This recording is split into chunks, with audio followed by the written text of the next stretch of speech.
आदरणीय नरेंद्र वर्मा सीतापुर के विधायक जी के क्षेत्र से शुरू हुआ और लगातार लखनऊ मंडल, देवीपाटन मंडल, बस्ती मंडल, गोरखपुर मंडल और फैजाबाद मंडल में यात्रा लगभग पूरी हो गई। इस किसान नौजवान यात्रा से देखने को मिला कि जनता में, किसानों में भारी आक्रोश है, नौजवानों में गुस्सा है भारतीय जनता पार्टी से। भारतीय जनता पार्टी ने किसानों, नौजवानों के साथ धोखा किया, छलावा किया और भारतीय जनता पार्टी ने वादा खिलाफी किया। आज किसान अपनी फसल का मूल्य नहीं पा रहा, जो न्यूनतम मिनिमम समर्थन मूल्य है वो भी किसानों को नहीं मिल रहा है। आज दिल्ली में किसान, करोड़ों किसान मिनिमम सपोर्ट प्राइस जो न्यूनतम समर्थन मूल्य है उसकी गारंटी चाहते हैं, लेकिन भारतीय जनता पार्टी केवल अपनी वाहवाही करने के लिए एमएसपी है, एमएसपी थी, एमएसपी रहेगी, लेकिन 92% किसानों को एमएसपी नहीं मिलती। समाजवादी पार्टी की मांग है, समाजवादी पार्टी की मान्यता है कि भारतीय जनता पार्टी जनता को गुमराह करने के लिए एमएसपी की बात करती है, एमएसपी की गारंटी चाहती है समाजवादी पार्टी। और इस देश के किसान एमएसपी की, मिनिमम सपोर्ट प्राइस, न्यूनतम समर्थन मूल्य, कम से कम जो समर्थन मूल्य है उसका तो गारंटी होना चाहिए। आज किसान का लागत मूल्य ज़्यादा है और किसान को उसकी फसल का आधा मूल्य नहीं, लागत से भी आधा नहीं मिल रहा। किसान दुखी है, किसान आत्महत्या करने पर मजबूर है, नौजवानों को रोजगार नहीं मिल रहा है। नौजवानों से कहा 2 करोड़ लोगों को प्रतिवर्ष रोजगार देंगे, 8 वर्ष मोदी जी को हो गए, 16 करोड़ रोजगार होने चाहिए। उत्तर प्रदेश के अंदर 70 लाख नौकरियां देने की बात भारतीय जनता पार्टी की सरकार ने अपने संकल्प पत्र में कही, लेकिन अभी तक बीजेपी का जो खुद का स्टेटमेंट है कि 4.5 लाख लोगों को हमने नौकरी दी है, जिसमें संविदा कर्मी के साथ साथ मनरेगा के मजदूरों को भी जोड़ दिया है।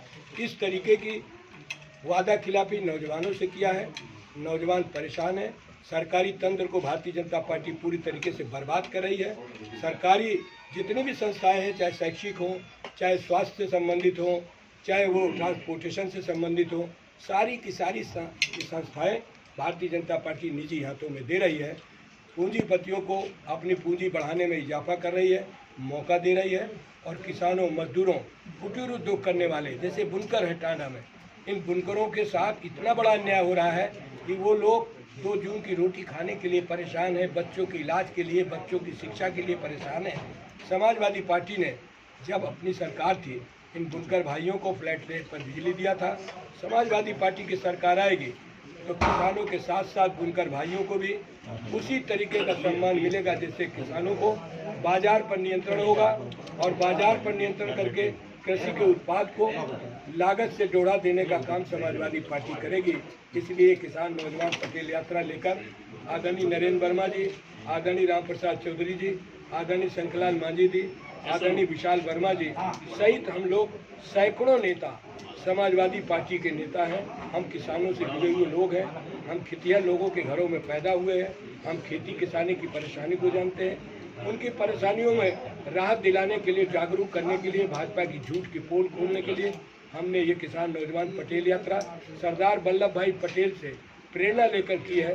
सरदार वल्लभ भाई पटेल ने इस देश के अंदर किसानों को लामबंद करके, संगठित करके इस देश में महात्मा गांधी का साथ दिया और देश से अंग्रेजों को किसानों ने भगाया था और सरदार पटेल ने उसकी अगुवाई की थी। उन्होंने ये हम सबको प्रेरणा दी कि जब जब किसानों के साथ अन्याय हो तब आप उनके साथ खड़े होइए।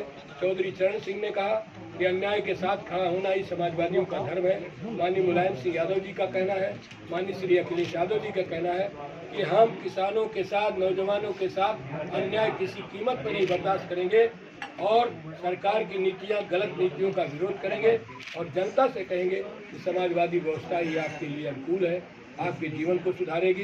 इसलिए हम जनता के बीच में घूम रहे हैं। एक नया बयान दे रहे हैं। इस वक्त 2022 का चुनावी संग्राम शुरू हो गया है।